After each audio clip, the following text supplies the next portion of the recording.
Antes de mais nada, boa tarde para o Guilherme, né? Obrigado aqui pela presença no All News.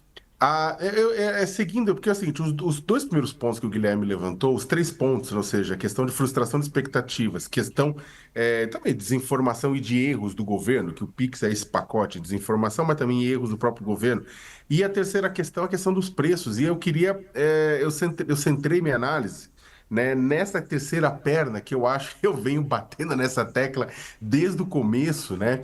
Que é a questão do preço do feijão e do arroz, além também da picanha e da cerveja, né? Você teve, claro, aumento de inflacionário dos últimos 2 anos na gestão Bolsonaro, mas não parou na gestão Lula, né? Continuou subindo, né? O preço dos alimentos subiu. A inflação geral, o IPCA, né, do 4,83%, mas considerando apenas a inflação de alimentos e bebidas, a gente teve 7,69% que pega principalmente os mais pobres.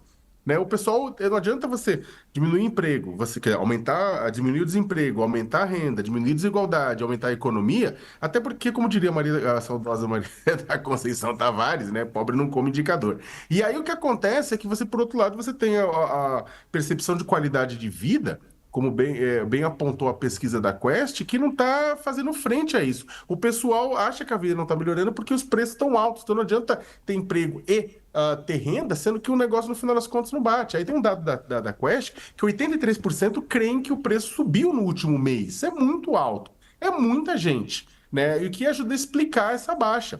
E aí tem um ponto, né, que aí, só para concluir, que eu acho que é interessante, que é o seguinte, é claro que tem uma série de razões a questão dos alimentos, mas tem um ponto importantíssimo, que são aqui a questão de aquecimento global, mudanças climáticas, e o governo não sendo capaz de fazer frente a isso. Então você tem chuva no sul, mexendo no arroz, seca no centro-oeste e norte, mexendo no preço da carne, você tem muita coisa acontecendo, só que o governo não consegue fazer frente a isso. Eu não estou falando que o governo sozinho vai reverter o aquecimento global, pelo amor de Deus, não vai, né? Só que a questão é, as ações que estão sendo tomadas frente a isso não são suficientes.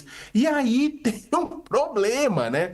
Porque no final das contas, né, a mudança climática pode ter para o governo Lula o mesmo impacto que teve a Covid-19 para o governo Bolsonaro. Não foi o Bolsonaro que criou a Covid, né? Mas ele lidou com ela de uma maneira ruim. Você teve 700 mil mortes no final das contas. Mortes iriam acontecer, iam, mas o tamanho da tragédia foi bem maior por causa do Bolsonaro, né? Caso ele tivesse agido bem na pandemia, teria sido reeleito.